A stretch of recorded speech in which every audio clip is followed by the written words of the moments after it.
හරි ඔයාලට දැන් තියෙන ප්‍රශ්නේ තමයි කොහොමද නියුම් දරුවෝ හැදෙන්නේ? මගෙන් අහනවා කට්ටිය අයියා නියුම් දරුවෝ හැදෙන්නේ කොහොමද? ඊට පොඩ්ඩක් කියලා දෙන්න කියලා. අපි බලමු මේ නියුම් දරුවෝ හැදෙන්නේ කොහොමද කියලා. දැන් ගෑනු ළමයෙක් ගත්තාම ඒ ගෑනු ළමයා අම්මගේ බඩේ ඉද්දි ගෑනු ළමයෙක් ගත්තාම මේ ගෑනු ළමයා අම්මගේ බඩේ කලලයක් විදියට ඉද්දි ඒ ගෑනු ළමයාගේ හැදෙනවා මූලික ජන්මානුසෛල. ගෑනු ළමයෙක් ගත්තාම ඒ ගෑනු ළමයා අම්මගේ බඩේ දැන් ඉන්නේ කලලයක් විදිහට. එතකොට ඒ ගෑනු ළමයාගේ හැදෙනවා මූලික ජන්මානුසෛල කියලා වර්ගයක්.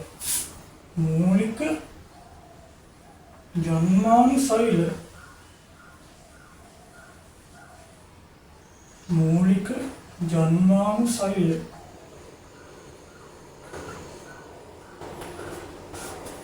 ඊට පස්සේ මේ මූලික ජන්මානුසෛල අණ්ඩ මාතෘ සෛල බවට පත් වෙනවා. අණ්ඩ මාතෘ සෛල.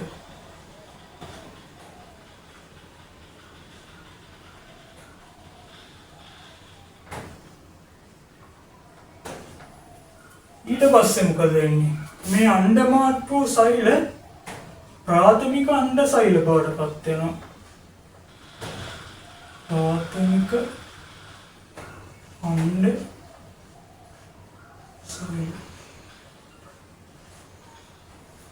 දැන් ගෑනු ළමයා ඉන්නේ කොහෙද? අම්මගේ බඩේ. අම්මගේ බඩේ ඉඳි තමයි මේක පත් වෙන්නේ ගෑනු ළමයා තුල. පස්සේ ගෑනු ළමයා ඉපදෙනවා. ගෑනු ළමයා ඉපදෙද්දි මොකද මොනවද තියෙන්නේ? ප්‍රාථමික අණ්ඩසෛල. ඒ කියන උපත. අන්න ගෑනු ළමයා ඉපදුනා. ගෑනු ළමයාගේ දැන් තියෙන්නේ මොනවද? ප්‍රාථමික අණ්ඩසෛල. ඊට පස්සේ මොකද වෙන්නේ? අවුරුදු සාමාන්‍යයෙන් 11ක් 12ක් 13ක් සමහර විට 14ක් වගේ ගත වෙද්දී මේ ගෑනු ළමයා වැඩි වියටපත් වෙනවා. ඒ වගේ කාලයක් ගියාට පස්සේ අපි වැඩි වියටපත් වෙනවා ගෑනු ළමෙක්. ඒ කියනවා ගෑනු ළමයා යෞවනෝදයටපත් වෙනවා කියලා. ගෑනු ළමයා යෞවනෝදයටපත් වෙනවා. ඒකදි මොකද වෙන්නේ? සරලවම කිව්වොත් මේ ප්‍රාථමික අණ්ඩසෛලය කියන එකේන ද්විතීක අණ්ඩසෛල බවට පත් වෙනවා.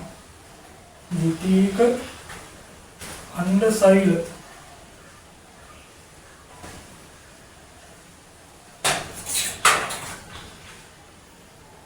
මේකට අපි කියනවා වැඩි වියටපත් වීම.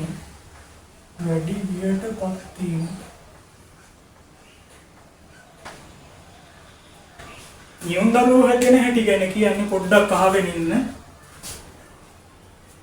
ගෑනු ළමයා ඉපදෙනවා. ඉපදිලා සාමාන්‍යයෙන් අවුරුදු 11ක් 12ක් 13ක් සමහර විට 14ක් ගත වෙද්දී මේ ප්‍රාථමික අණ්ඩසෛලය අණ්ඩසෛල වරකට එක සෛලය. දැන් ප්‍රාථමික අණ්ඩසෛල තියෙනවා ගෑනු ළමයා තුල.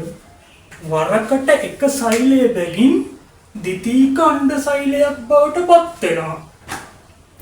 වරකට එක බැගින් ද්විතීක අණ්ඩසෛලයක් බවට පත් වෙනවා. අන්න ගෑනු ළමයා වැඩි වියටපත් වෙනවා. යෞවනෝදයටපත් වෙනවා. ඕක තමයි එතෙන් වැඩි වියටපත් වෙනවා වෙනකන් වෙන්නේ ඇත්තටම. දැන් ද්විතීක අණ්ඩසෛලයක් දැන් තියෙනවා ගෑනු ළමයාට. හරි. සාමාන්‍යයෙන් එක ප්‍රාථමික අණ්ඩසෛලයක් තමයි ද්විතීක අණ්ඩසෛල එකක් බවට පත් වෙන්නේ. නමුත් කලාතුරකින් මේ ප්‍රාථමික අණ්ඩසෛල දෙකක් එකවර ද්විතීක අණ්ඩසෛල දෙකක් බවට පත් වෙනවා. ඊට පස්සේ දැන් ඉරිමියා විසින් ශුක්‍රාණු ඇතුළු කරාම ශුක්‍රාණු ගොඩක් එනවනේ. ඒ ශුක්‍රාණුසෛල දෙකක් අර ද්විතීක අණ්ඩසෛල දෙකක් එක්ක සංසේචනය වෙනවා. අන්න යුක්තාණු දෙකක් හැදෙනවා. ද්විතීක අණ්ඩසෛල දෙකක් ශුක්‍රාණු දෙකක් එක්ක සංසේචනය වෙලා යුක්තාණු දෙකක් හැදෙනවා. අන්න යුක්තාණු දෙකයි. ඒ කියන්නේ ජීවීන් දෙන්නේ කවදා හරි හැදෙන්න ඕනේ. මේ යුක්තාණු දෙකයි. වෙනස් ශුක්‍රාණු දෙකක් සහ වෙනස් ද්විතීයි ඛණ්ඩසෛල දෙකක් සහ ශුක්‍රාණු දෙකක් වෙන වෙනම සංසේචනයේ. නිසා මේ ක්‍රියාවලියෙන් හැදෙන්නේ විෂම නියුණු. විෂම නියුණු තමයි මේකෙන් හැදෙන්නේ. ඊපස්සේ තව දෙයක් වෙන්න පුළුවන්. ප්‍රාථමික ඛණ්ඩසෛල එකයි. අන්න ද්විතීයි ඛණ්ඩසෛලයක් බවට පත් වුණා. මෙහෙන් ශුක්‍රාණු ගොඩක් එනවා. අර එකක් තමයි සංසේචනය වෙන්නේ. අන්න එක යුක්තාණුවක් හැදෙනවා.